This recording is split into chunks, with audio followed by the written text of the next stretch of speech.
How's it going, everyone? College Lefty, and in this video I have for you guys part 2 of the highlights from the Diamond Dynasty tournament hosted by Stark Raving Sports. And we're going to go ahead and get right into it. We are going up against JBD. He has Jack Morris on the mound, a very good team. Tony Gwynn, Rogers Hornsby, Duke Snider, Frank Thomas, his creative player, Willie Mays, Pudge, and Roberto Alomar. We have pretty similar teams, to be honest with you. And I know that he was also using common players to bring down his rating mod. To get right into this one, Tony Gwynn is starting this game off with a double off of the wall. This opponent is a top player. He's a top 50 player. He has played a bunch of games on Legend. He has a very nice record at about 300 and 150. Definitely a solid player, and I knew that this game going into it would be extremely tough. I knew that I needed to be locked in at the plate from the early going just to get an early lead, and that's exactly what was able to happen. I was able to go up 1-0 right there. I squared this one up with George Brett with a runner in scoring position, but I hit it right to center field. Willie Mays does track that one down, but one run against a player like this, that's not going to be enough. He's starting off this game with a line drive on a slider over the middle of the plate from Greinke. That one could have easily been sent out for a home run. It was hanging right over the plate, and luckily just lined it out to right field. Once again, another line drive from Rogers Hornsby. You can definitely tell that he is squaring up the ball early on in this game. First time facing this Jack Morris card, and he's a pretty good pitcher. I'm not going to lie, the forkball and the changeup were giving me a little bit of trouble. There he went with the fastball low and away. I was able to hit it out for a home run with Pudge, but there I threw a hanging curveball. He gets under it a little bit with Frank Thomas. Nice pitch from Greinke there. I'm really trying to get that curveball confidence up. I'm going to it again with 2 down facing Willie Mays, and he sits on that one, smacks it out to left field, and that's going to be a home run. Unable to rob that one with Ricky Henderson, but definitely a good squared up hit from Willie Mays. He cuts the lead in half, and now we have to deal with Pudge. I mean, he is able to square that one up. He pulls the outside pitch that was a little bit low in the zone, but does hit it well right to left field. And the wind was blowing out in this one 3 miles an hour. Since it is a friendly game, even though it is a tournament game, it is a friendly game. That's the only way to play these games. So there will be a little bit of wind affecting this one, and we're trying to not play with the wind blowing in, if that makes sense. Here I'm trying to do a hit and run with Willie Mays up and Tony Gwynn on first. I got lucky there with a late jammed base hit the other way. Probably would have been an out if I wasn't trying to hit and run, but that is going to allow Tony Gwynn to get to third base and score on this sac fly from Rogers Hornsby. I thought for sure he would throw to the cutoff man there. I was trying to get to third base. I think if he would have thrown to the cutoff, I would have been able to get in there safely, but nice heads-up play from him. I definitely would have been gunned down at third. This play right here, George Brett hits a ground ball off of the pitcher, and that probably would have went through. It also could have been made by the shortstop. Nonetheless, I am cashing in the run from third base there with the bloop hit from Roberto Alomar. Definitely a clutch base hit off the end of the bat, and I'm starting to get these ones to fall in. I mean, I'm finding some grass out there. He does have his outfield a little deeper, maybe just playing the normal depth, possibly playing back on some of these players. But anyway, I am able to go up 5-1. I definitely got extremely lucky. I mean, for the way that this opponent has hit the ball, 5-1 doesn't really represent how close of a game this is at this point. He has squared up the ball consistently, and I've just gotten pretty lucky. Once again, another line out from Tony Gwynn. That one could have easily been sent down the line. Lou Gehrig is making the play. Rogers Hornsby up, and he squares that one up into the gap. That one is going to get down for a double, but at the same time, almost made the play there by Ricky Henderson. Squared up, solid hit, and almost resulted in an out. So I'm looking to try and get out of this inning by not giving up a home run here to Duke Snider. That's the main thing. Just get the first out of the inning. That run is more than likely going to score. Against a quality player like this, I mean, he's going to be able to manufacture the run. I wasn't going to put Frank Thomas on base in this situation to set up the double play, only because I want to make him earn every single base runner. He did have Willie Mays coming up after his creative player, and had a chance to do some damage. I mean, I didn't want to give him a free base runner to hit it out and tie the game up or potentially take the lead coming up in this inning. So that's kind of where I was thinking at in that approach, and I was able to get 2 outs in the inning. We do have first and third. He does advance the runner on that sac fly, but I am able to get a big pitch right there against Pudge, a fastball low and away. In the following inning, I started it off with a base knock through the right side with Lou Gehrig. Now I'm going to square this one up with Rogers Hornsby, sending it into the gap. 64 speed, should be able to come around and score from first base as Hornsby moves up to second with the double. That's going to bring up Pudge with 2 guys on base, 2 down in the inning, and I definitely got jammed on that fastball up and inside. The other ones seemed to fall down in the outfield for base hits. That one hung up in the air for too long, and Frank Thomas was able to make the play. I didn't deserve that hit anyway, and for this opponent to be squaring up the ball like this, I mean, he lines out, hits a nice fly ball to right center field with Roberto Alomar, and could have easily been rewarded with a ball off the wall, extra base hit. And luckily, his pinch hitter, Justin Bohr, has like no speed, 2 speed over there. He did rip a base hit.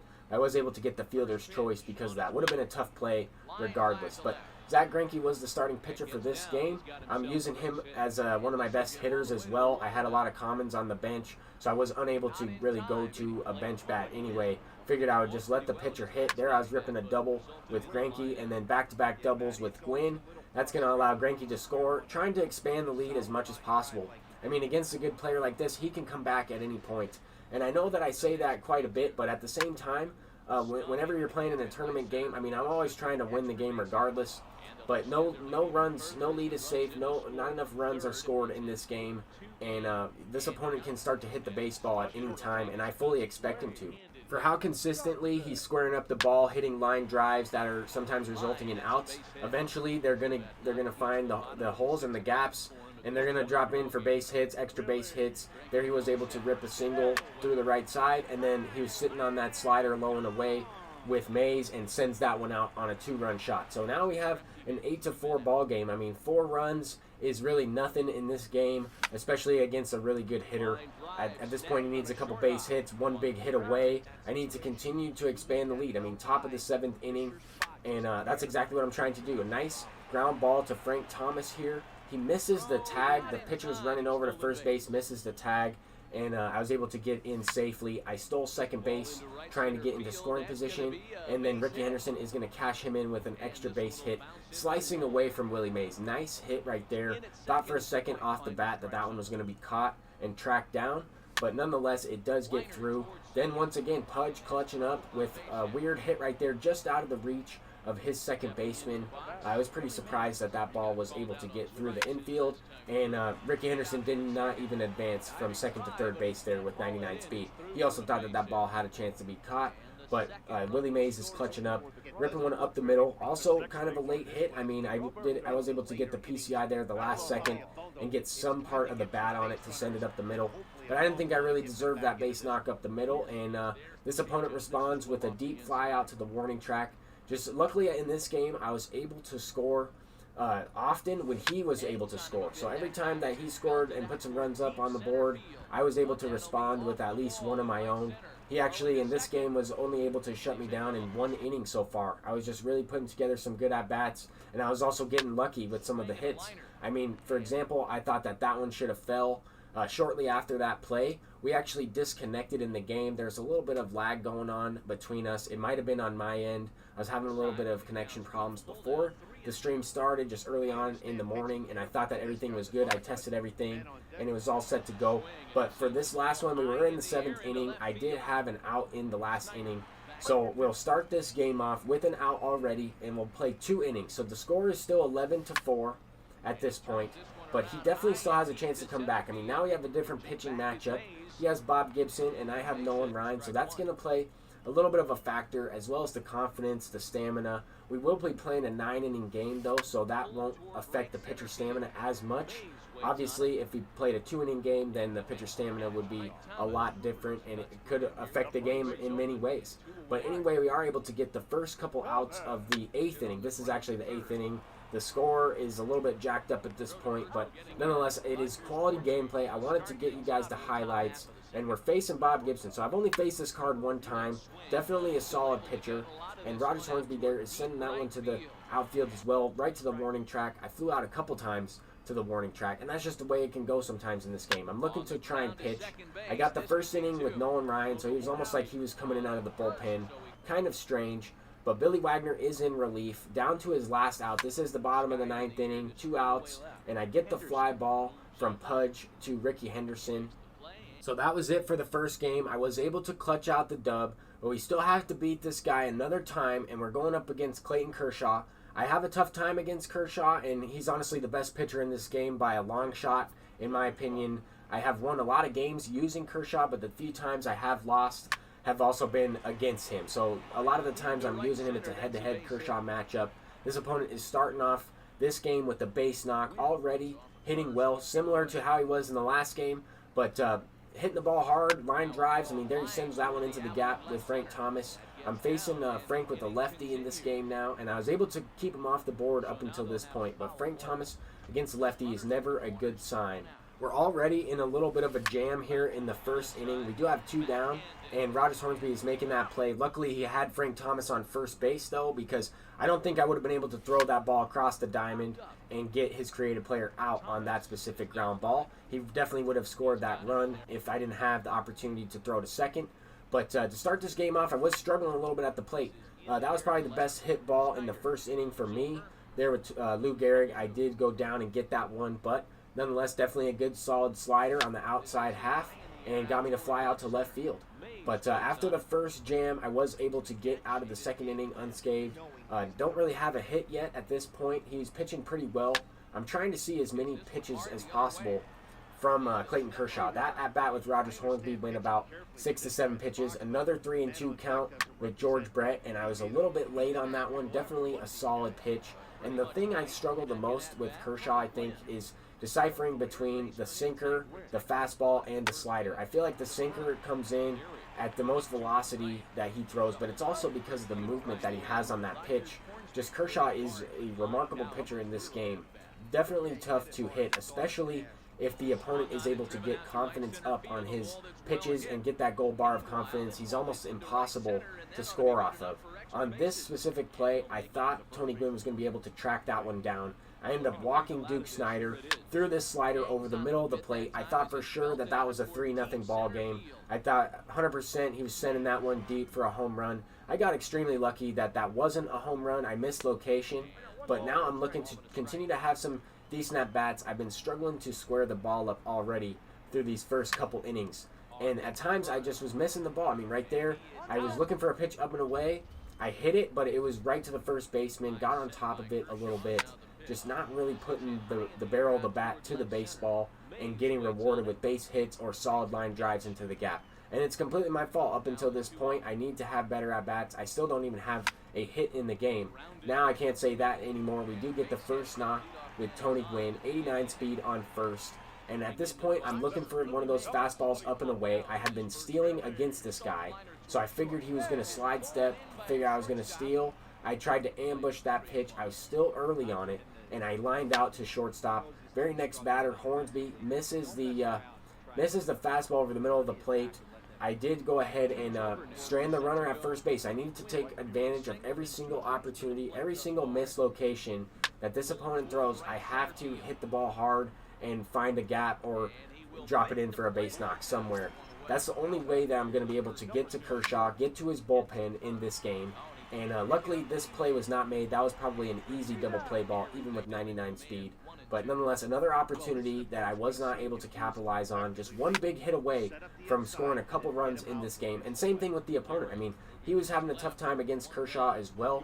This opponent is an amazing hitter, and I was able to keep him to 4 hits at this point in the game. This one, I thought I squared up with Tony Gwynn. I thought it was going to be sent out for a home run just based off how it came off the bat. I might have been a little bit underneath that last hit with Tony Gwynn and didn't have the correct launch angle. That's why I was unable to send it out for a home run or even a double off the wall.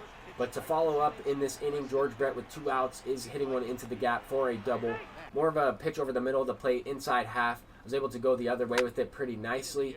Once again with Roberto Alomar, I was looking for a pitch on the outer half of the plate, up and away, and I slightly dropped the PCI at the point of contact there. You guys can see it as I made contact with that ball, that I deserved that line drive. It was right to center field, and if I would have waited on it a little bit longer and had a better placement, then I probably could have hit that into the gap.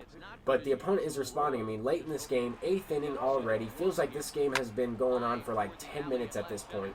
Just Kershaw has been dominating for both teams, and I did give up a home run to Tony Gwynn. A little bit of a hanging changeup on that pitch low in the zone. He sends it out. Went to the bullpen, and he starts smacking Bruce Sutter a little bit. He's going to be able to score a couple runs. He scored the one on the home run, and then another run right there. Luckily, Frank Thomas didn't really have a reaction on second base. Definitely could have scored a second run. But he does have one down in the inning. Willie Mays up. It's going to be tough to double up. And he hits the slider, a little bit of a bloop hit. But, I mean, I was getting rewarded on some of these late jam hits in the first game. he was able to get some going in the second game for him. And, I mean, he definitely deserved to score that run. That was a nice hit. He sat on that slider. It's just something that I realized at least some of the hits are going back and forth in some of these games. But it is still a 3-run game going into the bottom of the ninth. If I can hold him here and Tony Gwynn sends out that slider for another home run, his next time up to bat, and that is going to be a dagger. 5-0 game now at this point. I'm looking to try and get anything going at the plate as possible. Try and transfer something into the second game. I was unable to do so and capitalize on anything in that last inning. Lined out there with Willie Mays, and let's go ahead and get into this next one. We will have Bob Feller on the mound. It will be a head-to-head matchup. Second time I'm using this Bob Feller, and actually the first time I'm facing him as well. So a couple of guys that I have never faced or faced a few times in this game, and then of course Kershaw, who I really struggled to hit. So definitely a good challenge, a good matchup so far in this tournament. It is a 1-1 series, best 2 out of 3, so this will be the elimination game, the game that decides it. Whoever wins this game will be going into the finals for this tournament. This is the semifinals. I got extremely lucky with that base knock from, I guess you could call it a base hit from Rogers Hornsby. His third baseman missed it, and I was able to score the run.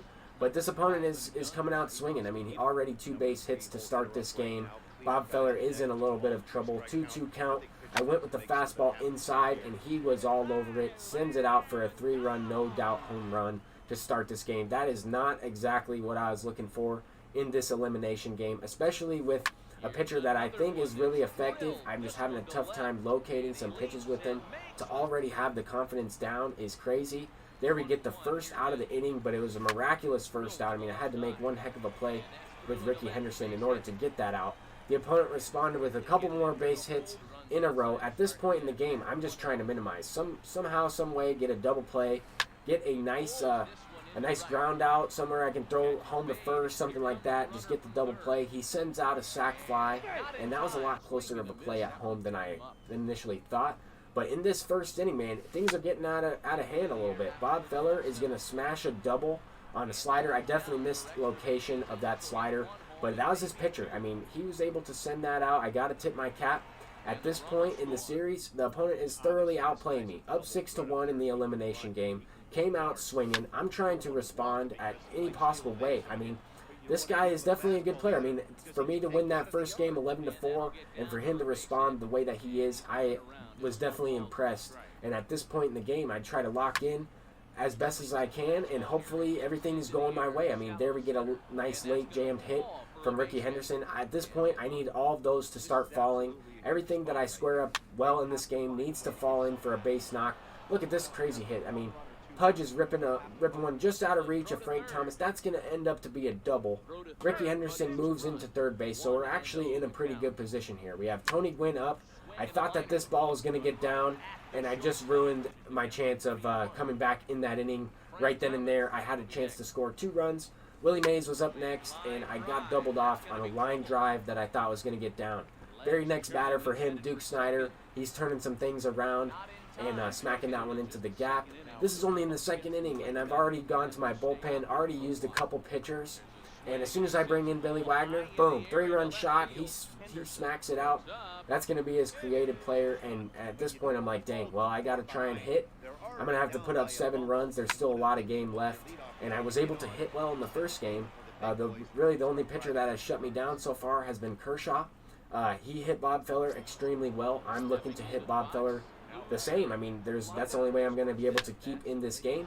Lou Gehrig is smashing a 2-run shot. He thought for sure that I was stealing. He went with the fastball, and I was ready for it that time. But I'm gonna have to be ready for it continually throughout this game in order to score some runs. He goes with the slider on the inside half. Rogers Hornsby is ripping it for a double down the line. That's gonna be big. Still nobody down in this inning, and it's looking like this is gonna be the best inning for me to try and chip away at this deficit. George Brett is up. He's smacking one through the hole. He also went to his bullpen at this point. I mean, he has Trevor Hoffman in the game now. Bob Feller is done for both sides. We pretty much hit him well from both sides, I would say. A base hit up the middle from Roberto Alomar. And eventually this game ended 12-5. It was a great game all around. Wanted to try and get as many highlights while keeping this video pretty short. GG's to the opponent, and I just wanted to say thank you guys for Stark Raven Sports for putting on this event. I had a tremendous time. I would have loved to include some more highlights, but I just wanted to keep this video right around 20 minutes. Thank you guys so much for watching. I'm College Lefty, and I'll see you guys in the next one. Peace out.